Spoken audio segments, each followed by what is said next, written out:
नमस्कार किसान भाइयों, स्वागत है आपका देसी किसान एग्रो फार्म चैनल पर।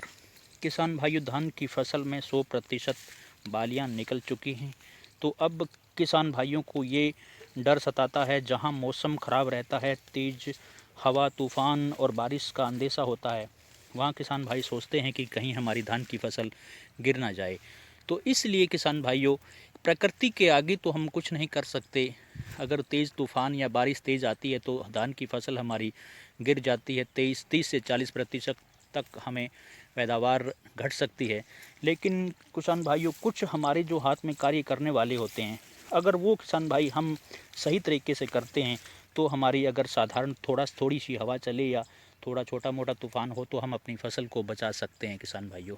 इसके लिए 2-3 कार्य ऐसे हैं किसान भाइयों, मैं आपको इस वीडियो में बताऊंगा। तो आप इस वीडियो को शुरू से लेकर के अंत तक देखना। और जो किसान भाई पहली बार चैनल पर आए हैं वो चैनल को कृपया करके सब्सक्राइब कर लेना। तो किसान भाइयों, धान की फसल में सबसे पहले तो मैं यही कार्य बताऊंगा कि जब बालियां 100% निकल चुकी हैं तो हमें पोटास का जो है वो हमें डालना चाहिए। पोटास की फोलियर स्प्रे करनी चाहिए। पोटास इस वक्त किसान भाइयों, जब 100% बालियाँ निकल आई हैं तो 0050 जो पोटास है वो आप डाल सकते हैं।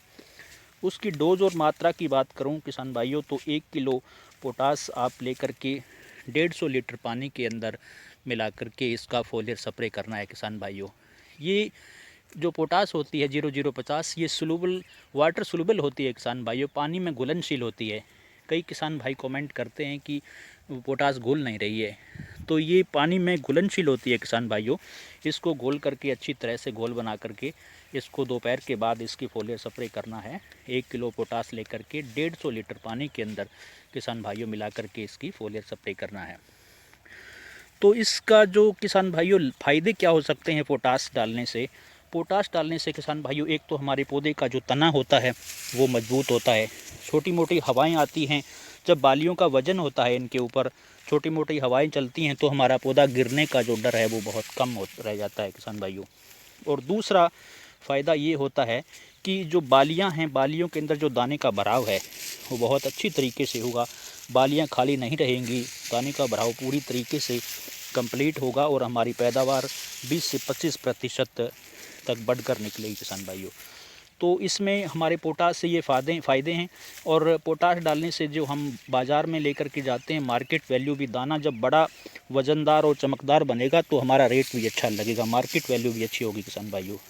तो इसलिए आप पोटास को अवश्य डालें 0050 को, जब 100% बालियाँ निकल चुकी हैं। और नंबर 2 किसान भाइयों, हमें ये कार्य आवश्यक महत्वपूर्ण है जो करना है, वो ये है किसान भाइयों कि पानी की जो सिंचाई है वो सीमित मात्रा में करनी है। जहाँ मौसम ख़राब है किसान भाइयों, बादल जो आसमान में अगर हैं और बारिश का अंदेशा है, तूफ़ान आने की अगर कोई सूचना है, तो आप सिंचाई को एक बार थोड़ी समय के लिए रोक दीजिए। बाकी तो सिंचाई किसान भाइयों, जब 100% बालियाँ निकल चुकी हैं तो हल्की हल्की सिंचाई हमें धान निकालने से, हार्वेस्टिंग करने से 20 दिन पहले तक करनी है। हल्की हल्की सिंचाई करनी है, हल्की हल्की नमी हमारे पौधे के अंदर, धान के अंदर, प्लांट के अंदर होना ज़रूरी है किसान भाइयों। लेकिन अगर कहीं मौसम ख़राब है, धूप नहीं निकली है, तो वहाँ एक बार सिंचाई को आप अपने हिसाब से कीजिए, रोक करके 1-2 दिन वेट करिए, इंतज़ार कीजिए।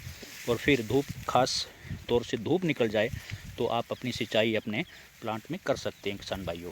वो भी हल्की हल्की सिंचाई करनी है, सिंचाई करने किसान भाइयों, ताकि हमारा पौधा गिरे ना। जब इस वक्त बालियों का वजन होता है और थोड़ी सी हवा अगर चलती है तो पौधे गिरने का जो समस्या होती है किसान भाइयों। और एक और किसान भाई, यूरिया का जो ज़्यादा इस्तेमाल कर देते हैं, इसका जो यूरिया की जो मात्रा होती है वो ज़्यादा डाल देते हैं किसान भाइयों, तो इसकी वजह से हमारी फसल है वो ज़्यादा ग्रोथ ले लेती है, हाइट ज़्यादा ले लेती है। इसकी वजह से, हाइट ज़्यादा की वजह से भी गिरने का अंदेशा ज़्यादा होता है।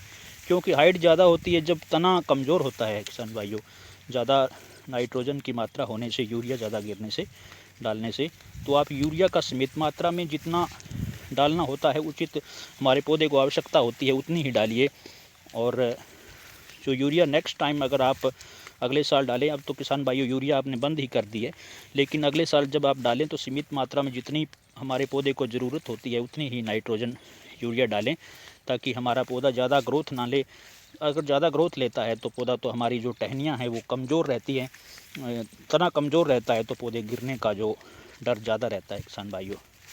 तो ये 2-3 कार्य हैं किसान भाइयों जो हमें आवश्यक रूप से ध्यान देने होते हैं। ये छोटी छोटी बातें जो हमारी पैदावार पर बहुत असर डालती हैं, तो इन चीज़ों का आप पूरी तरीके से ख्याल रखना है। बाकी उम्मीद करता हूँ कि आपकी फसल 100% तक अच्छी निकले, किसान भाई खुशहाल रहें। और किसान भाइयों, इस वीडियो में मैं आपसे यही आग्रह करूँगा कि चैनल को कृपया करके सब्सक्राइब करें, लाइक करें और वीडियो को आगे शेयर करें। बाकी आगे नेक्स्ट वीडियो में किसान भाइयों आपको खेती संबंधी जानकारी देता रहूँगा। तो इस वीडियो में इतना ही, धन्यवाद।